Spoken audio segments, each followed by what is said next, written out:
என்னுடைய அப்பாவுடைய தொழிலுக்குத்தான் நான் வரணுமா, இல்லை எனக்கு பிடிச்சதை நான் செய்யணும்?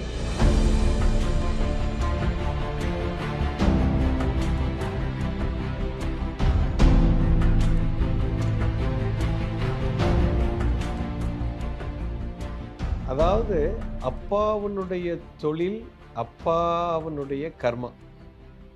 நீ செய்ய போற தொழில் உன்னுடைய கர்மா. உன்னுடைய கர்ம வினை என்ன என்று பார்க்க வேண்டும். உலகத்துல பூமியில பிறந்திருக்கிறவங்க அத்தனை பேருமே ஏதோ ஒரு நோக்கத்துக்காக தான் பிறந்திருக்கிறோம். உங்களுக்குள்ள அது தீவிரமாக இருக்கும். அதை என்னன்னு ஃபர்ஸ்ட் கண்டுபிடிக்கணும். உங்களுக்கு ஆசை இருக்கலாம். ஆசை ஒரு 100 இடத்துல ஆசை இருக்கும். பார்த்தாலே இப்படி ஆசையா இருக்கும். ஆசை நிறைய பேருக்கு இம்மெச்சூர்டாக இருக்கும். நீங்கள் 10 வயசு இருக்கும்போது உங்களுக்கு ஒரு ஆசை இருக்கும். 15 வயசு வரும்போது ஒரு ஆசை இருக்கும். 25 வயசு வரும்போது மாறிடும், வேறு மாதிரி இருக்கும். 30 வயசு என்கிட்ட நிறைய பேர் இதான் கேட்குறேன், எனக்கு என்னென்னே தெரியலையே, என்ன குழப்பத்தில் இருக்கீங்கன்னு அர்த்தம். ஸோ ஆசை மாறிக்கிட்டே போகும். கரெக்டா? பட் இதெல்லாம் தாண்டி உங்களுக்குள்ள ஒரு உயிர் ஒரு விஷயத்தை தேடும். அதை கண்டுபிடிக்கணுங்க. அதை கண்டுபிடிப்பதற்குண்டான ஒரு சூட்சமம் இருக்குது. அது ஏன் இப்போ உங்களுக்கு தெரியல அப்படின்னா, இப்போ நீங்கள் சமுதாய சட்டத்தில் போய் சிக்கிட்டீங்க. ஊருக்காக வாழ ஆரம்பிச்சிட்டிங்க, உங்களுக்காக நீங்கள் வாழலை. அதனால் என்ன ஆகிடுச்சு, சமுதாய குப்பையெல்லாம் உங்களுக்குள்ளே போய் சேர்ந்து உங்கள் உயிர் அப்படியே போய் மூடிடுச்சு.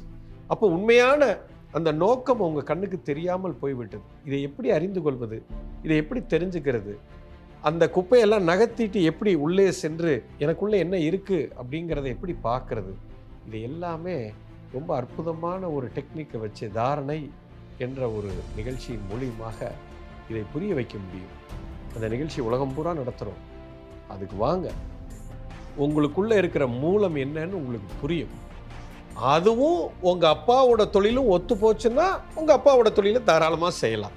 பட் உங்களுடைய கர்ம வினை வேறு மாதிரி இருக்கிறது, அந்த மூலம் வேற ஒரு இடத்துல இருக்குது, அதுக்கும் உங்கள் அப்பாவுடைய தொழிலுக்கும் சம்பந்தம் இல்லை அப்படின்னா கண்டிப்பாக அதை நீங்கள் செய்யக்கூடாது. எந்த நோக்கத்துக்காக நீ பிறந்தாயோ அந்த நோக்கத்தை தான் நீ பூர்த்தி செய்ய வேண்டும். இல்லைன்னா இதுக்காக இன்னொரு பிறப்பை எடுப்பீங்க.